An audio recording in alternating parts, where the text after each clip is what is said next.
Ya pemirsa, dalam hitungan hari SEA Games ke-32 akan digelar atau segera digelar di Kamboja dan 844 atlet telah dilepas di balik sejumlah harapan di pundak masing-masing. Ada 31 cabang olahraga yang akan diikuti oleh para atlet nasional ini. Presiden Joko Widodo juga menargetkan Indonesia bisa meraih medali emas yang lebih banyak dibandingkan tahun lalu, yaitu 69 medali emas, dengan target juga menjadi peringkat 1 atau 2. Pertanyaannya, mampukah kontingen Indonesia mewujudkan target ini? Harapannya seperti itu ya. Tapi seperti apa persiapannya dan apakah persiapan ini akan membuahkan sebuah hasil yang memuaskan? Kita akan bahas lebih dalam bersama dengan Menteri Pemuda dan Olahraga Republik Indonesia, Dito Aryo Tejo. Selamat sore Mas Menteri, Mas Dito. Mas Dito, suara saya? Halo. Oke, halo. Mas Dito, kalau misalnya kita bicara mengenai evaluasi di SEA Games sebelumnya, begitu tidak sesuai dengan ekspektasi atau harapan. Saya tidak bilang mengecewakan ya, tapi tentunya target Indonesia sekarang harusnya bisa lebih baik dibanding sebelumnya. Seperti apa instruksi dari Presiden sendiri? Ya, instruksi dari Presiden sendiri sebenarnya tadi dalam pelepasan kontingen kita sudah dengar bahwa harapan beliau itu kita bisa lebih dari perolehan ASEAN Games di Hanoi.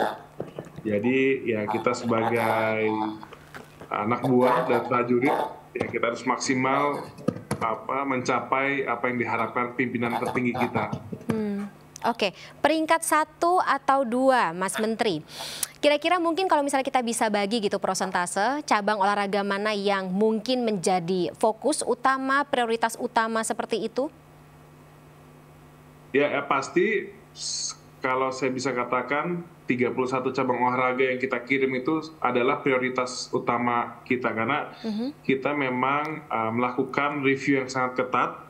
Dan memang yang kita berangkatkan itu yang memang benar-benar bisa membawa medali emas dan prestasi yang baik bagi kontingen Indonesia. Karena kita mencoba dengan segala tantangan yang ada, yaitu seperti kita ketahui ada 6 cabang olahraga individu yang tidak dipertandingkan, di mana kita mendapatkan 39 medali emas sebelumnya diganti dengan cabang olahraga beregu. Jadi memang kita kemarin benar-benar mereview dan mensisir cabang olahraga yang diberangkatkan itu harus memiliki potensi medali emas. Jadi bukan target, tapi potensi medali emas.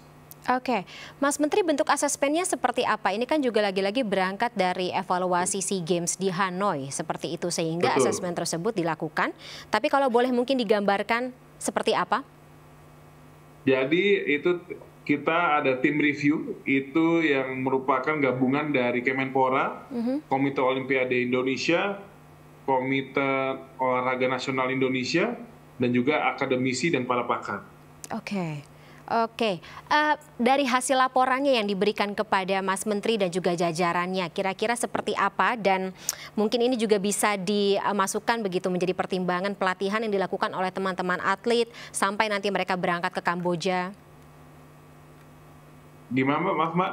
Iya, hasil dari asesmen tersebut yang diberikan, laporannya yang diberikan dan dibaca oleh Mas Dito seperti apa begitu? Karena ini kan menjadi sebuah persiapan tersendiri untuk teman-teman atlet ketika mereka nanti tidak hanya dari pelatihan, tapi juga persiapan mereka di Kamboja.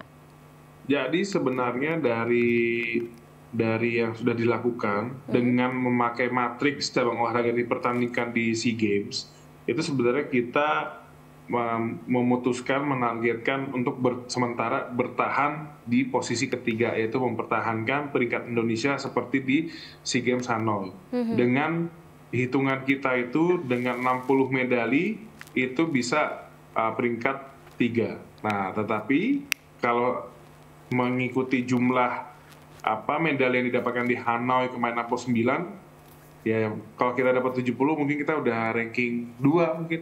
Bisa ranking 2. Tapi maunya sih ranking 1 ya, kan kalau misalnya di kalangan sportsman. Pasti. Di kalangan sportsman kan yang namanya juara 2 bukan juara ya, begitu ya Mas Menteri? Bukan juara, betul. Baik, kalau dari kementerian sendiri Mas Dito, ada cabang olahraga yang paling diharapkan untuk menyumbang emasnya begitu, yang memang ditargetkan ini harus menyumbang emas? Semuanya Mbak, semua yang diberangkatkan harus menyumbang emas Mbak. Oke. Tapi nggak ada yang ditargetkan kayak misalnya kalau ini tidak... Semua ditargetkan Mbak. Kalau misalnya tidak mendapatkan emas, berarti ini tidak sesuai dengan komitmen dan juga potensi yang sudah direncanakan. Dan terlebih ya 14 cabang olahraga yang masuk dalam desain besar olahraga nasional itu juga kita anggap itu harusnya bisa membawakan medali emas juga untuk Indonesia. Salah satunya seperti akuatik, atletik, badminton, sepeda, gimnastik, karate, pencaksilat, taekwondo, weightlifting, dan wushu.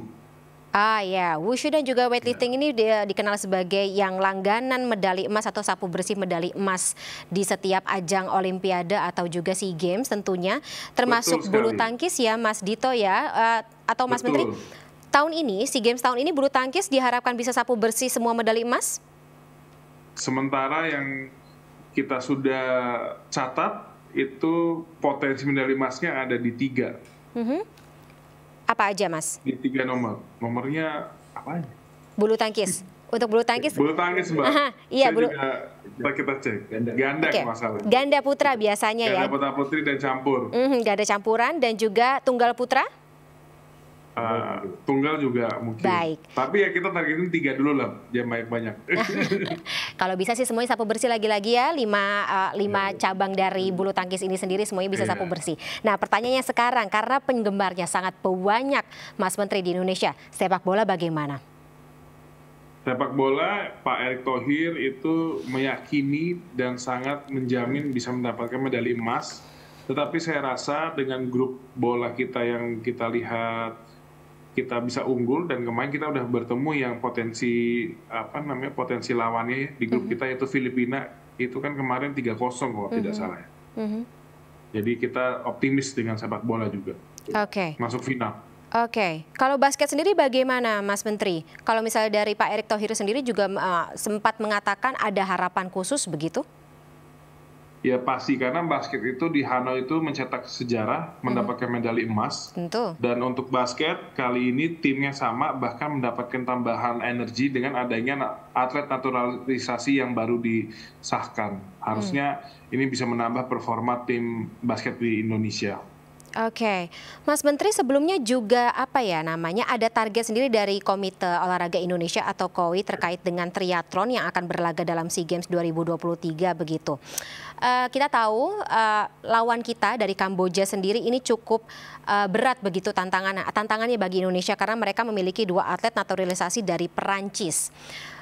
Sementara targetnya sendiri 3. Tapi dari triathlon sendiri katanya menyanggupi 2. Ini bagaimana tektokannya atau katakanlah kesepakatan antara cabur triathlon dengan dari kepentingan atau permintaan dari pemerintah Indonesia sendiri? Sebenarnya triathlon itu kalau di kami, di tim Livi itu yang secara resmi di input itu adalah targetnya 1 emas sebenarnya. Tapi sebenarnya kita kan punya optimisme yang lain ya Mbak. Jadi sebenarnya ini hanya yang resmi, tapi kita berharap melesetnya itu sesuai yang saya bilang selama ini, meleset ke atas. Iya sih, sebagai harapan atau ekspektasi. Biasanya begitu memang. Kalau misalnya tidak diharapkan atau katakanlah tidak dibebani sebuah beban yang cukup besar, justru itu melampaui dari ekspektasi. Nah, selanjutnya Mas Menteri, mengenai bonus SEA Games 2023 ini, bagaimana hitung-hitungan dari kementerian? Kalau bonus, kita tetap mengacu kepada peraturan Menteri Keuangan yang sudah diatur.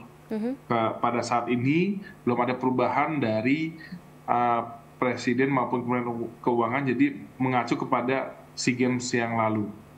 130 miliar rupiah?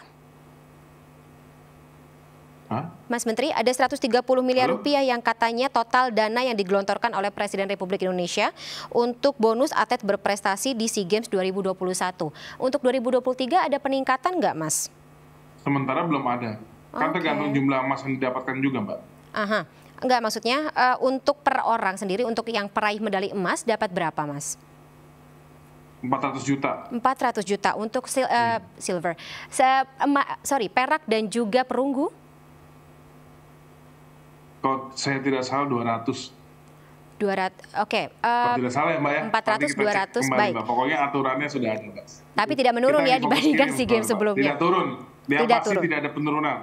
Baik, oke, Mas Menteri, untuk pesannya sendiri begitu, kami sudah dengar seperti apa bagaimana instruksi dari Menteri Pemuda dan Olahraga terhadap para atlet. Tapi mungkin ada harapan atau ekspektasi tersendiri begitu bagaimana teman-teman atlet bisa tidak hanya membawa kemenangan bagi Indonesia, tetapi juga tentunya menjaga nama baik. Yes, gimana Mbak? Maaf Mbak. Ada instruksi kepada teman-teman atlet, Mas Menteri begitu, tidak hanya untuk membawa kemenangan, tetapi juga menjaga nama baik citra olahraga Indonesia di mata internasional. Betul, pasti dong Mbak. Kan harus menjaga integritas dan profesionalitas ekosistem atlet kita, merah putih kita. Baik, kalau Mas Menteri sendiri apakah ada semacam janji begitu kepada mereka, kepada Indonesia juga terkait dengan bagaimana prestasi yang akan kita tampilkan dalam SEA Games 2023? Kalau saya tidak berjanji dalam hanya SEA Games Mbak, tapi kita kan tujuan kita ini gimana membuat atlet kita, official kita, pelatih kita ini menjadi hidup yang lebih sejahtera, dan program-program Kemenpora ke depannya bisa menjamin kelangsungan hidup mereka di masa depan. Tidak hanya prestasi tetapi juga kesejahteraan bagi mereka yang ada dalam sektor olahraga nasional. Betul. Begitu. Baik, terima kasih atas waktunya Mas Menteri Pemuda dan Olahraga Dito Aryo Tejo bergabung bersama kami dalam MNC News Now. Sehat selalu Mas, kita doakan sama-sama teman-teman kita semuanya, kontingen Indonesia menang dalam SEA Games 2023 juara 1. Harus dukung pokoknya, apalagi MNC. Tentu. Terima kasih Mas Menteri. Kita ketemu lagi di kesempatan. Selamat sore.